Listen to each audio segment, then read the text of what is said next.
Dari 17 tuntutan rakyat yang jatuh tempo 5 September kemarin, DPR RI hanya bisa memenuhi 6 tuntutan saja. Keenam tuntutan yang dipenuhi DPR RI itu dibacakan Wakil Ketua DPR RI Sufmi Dasko Ahmad di Gedung DPR Senayan, Jakarta Pusat pada Jumat 5 September. Diketahui masyarakat mengeluarkan tuntutan 17+8 dari unjuk rasa yang berlangsung di berbagai daerah selama sepekan terakhir. Tuntutan 17+8 itu memuat 17 tuntutan yang harus dipenuhi DPR RI dalam waktu singkat dan jatuh tempo 5 September tahun 2025 dan 8 tuntutan jangka menengah yang jatuh tempo 31 Agustus 2026. Namun dari 17 tuntutan yang jatuh tempo 5 September, DPR RI hanya bisa memenuhi 6 tuntutan. Hal itu tertuang dalam keputusan rapat konsultasi pimpinan DPR dengan pimpinan fraksi DPR pada Kamis 4 September. Surat tersebut ditandatangani para pimpinan DPR antara lain Ketua DPR RI Puan Maharani serta ketiga Wakil Ketua DPR RI yakni Sufmi Dasko Ahmad, Saan Mustafa, dan Cucun Ahmad Samsulijal. Dalam surat tersebut terdapat 6 keputusan yang dipenuhi dari 17+8 tuntutan rakyat yang diinisiasi para influencer. Dalam poin pertama, DPR RI menyepakati untuk menghentikan pemberian tunjangan perumahan bagi anggota DPR terhitung sejak tanggal 31 Agustus. Selain itu, DPR RI juga melakukan moratorium kunjungan kerja luar negeri terhitung mulai 1 September, kecuali untuk menghadiri undangan kenegaraan. DPR RI juga akan memangkas tunjangan dan fasilitas bagi anggotanya setelah melalui proses evaluasi yang mencakup biaya langganan daya listrik dan jasa telepon, biaya komunikasi intensif, serta tunjangan transportasi. Sejalan dengan upaya penertiban internal, anggota DPR RI yang telah dinonaktifkan oleh partai politiknya tidak akan dibayarkan hak-hak keuangannya. Pimpinan DPR juga akan menindaklanjuti penonaktifan beberapa anggota oleh partai politik melalui mahkamah partai masing-masing dengan meminta Mahkamah Kehormatan DPR RI untuk berkoordinasi. Dari semua tuntutan masyarakat dan mahasiswa ke DPR mengenai tuntutan 17+8 itu hanya 6 aja yang disepakati ataupun DPR mau dan sanggup untuk merubah daripada tuntutan itu ataupun mengevaluasi dengan tuntutan itu hanya 6 daripada 17+6. Coba kita bayangkan dari 17+6 hanya 6 aja yang DPR sanggup untuk merubah daripada tuntutan-tuntutan masyarakat dan mahasiswa tersebut. Inilah sebenarnya memang betul-betul keras kepalanya daripada pejabat di negara ini. Ini keras kepala ini menunjukkan keras kepala mereka ini. Kenapa mereka cuma 6 yang mau dan bisa direvisi mereka daripada tuntutan masyarakat ini? Ini kan sudah misalnya tidak mementingkan lagi kepentingan rakyat, sudah tidak menginginkan lagi apa yang dimaukan oleh masyarakat selama ini. Jadi begitu sudah dilihat mereka demo-demo itu sudah agak aman, mereka itu sudah melawan mulai. Inilah watak-watak pejabat ini.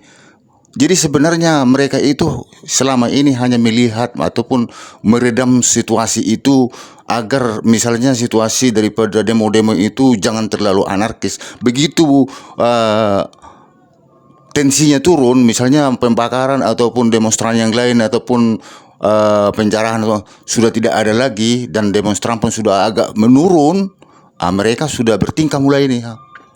Tuntutan daripada masyarakat yang begitu penting sekali dirubah untuk selama ini yang begitu banyak mengeluarkan ataupun memakan anggaran negara itu, mereka sekarang sudah tidak ingin lagi apapun tidak mau untuk merevisi ataupun merubah daripada semua tuntutan-tuntutan yang 17+8 itu. Jadi mereka hanya mau merubah ataupun menyetujui daripada tuntutan masyarakat yang 25 itu hanya 6 aja. Itu hanya bagian kecil, sebagian kecil. Artinya tidak berpengaruh itu. Kalau yang 6 itu tak berpengaruh. Cuma hanya yang dirubah itu tunjangan-tunjangan. Itu tunjangan-tunjangan kecil saja, tunjangan-tunjangan. Itu belum tunjangan yang semuanya. Kalau dibuat lagi tunjangan yang paling besar itu tunjangan dapil. Itu besar tuh, ratusan juta itu dapil itu per satu kali. Baru tunjangan ke daerah, reses lagi, masih banyak itu. Jadi sebenarnya terkadang mahasiswa ini pun saya bilang kurang pintar juga, kurang cerdas juga. Dia nggak tahu tunjangan itu tunjangan yang mana lagi. Dia nggak perhatikan hanya tunjangan ke luar negeri aja yang dia apa, yang dikurangin. Itu tunjangan daerah, tunjangan daripada dapil-dapil itu miliaran juga itu per tahun itu. Jadi mahasiswa ini kadang-kadang dia tidak begitu, nggak jeli kuliah ke situ tuh. Nah, ini cuma 6 aja yang dia mau mereka DPR itu. Itu udah disampaikan apa namanya salah satu daripada pimpinan dari DPR RI itu, si Dasko itu, dia sudah bilang sudah ditandatangani oleh ketua DPR si Puan itu. Cuma 6 aja. Jadi bagaimana menurut teman-teman negara ini? Ya itulah aku bilang. Kalau memang sudah dilihat dia reda situasi ini, mereka sudah bertingkah. Jadi yang kemarin-kemarin itu saya yakin 1000% itu yang dinonaktifkan itu tidak akan pernah dipecat itu. Pasti diaktifkan lagi kembali. Kalau dilihat dia sudah tenang situasinya, sudah nggak ada lagi yang demo, tidak ada. Pasti mereka lagi bertingkah lagi, bergaya lagi orang itu. Menunjukkan bahwa mereka itu lagi paling hebat lagi, paling berkuasa di negara ini. Ya, itulah karakter daripada watak-watak busuk daripada pejabat kita. Inilah contohnya. Inilah teman-teman contoh-contoh pejabat busuk ini. Ini Dasko ini kan daripada apa namanya partainya daripada Prabowo. Berarti Prabowo juga nggak ada dorong ini si Dasko ini bagaimana caranya supaya di DPR itu berbuat sesuatu sesuai dengan keinginan masyarakat. Si Prabowo juga nggak ada saya lihat apanya nih gebrakannya, cuma ngomong-ngomong aja dia. Ini Dasko ini kan daripada partai dia ini. Ya coba kayak panggil Dasko itu.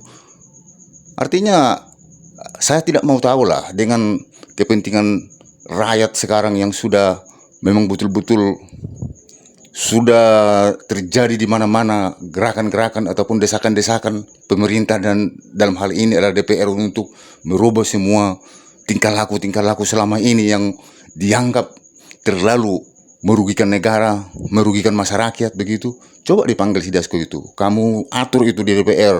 Pokoknya semua tuntutan masyarakat kalian penuhi. Ini tidak cuma 6 aja. Berarti Prabowo juga sudah enggak inilah. Aku yakin enggak care ini Prabowo ini ya. Yang penting tenang sudah. Tenang apa namanya demo-demo itu tidak ada keributan. Mereka lagi buat sesuatu lagi yang suka-suka begitu. Itulah karakter pejabat. Itulah karakter pemerintah di Republik ini teman-teman.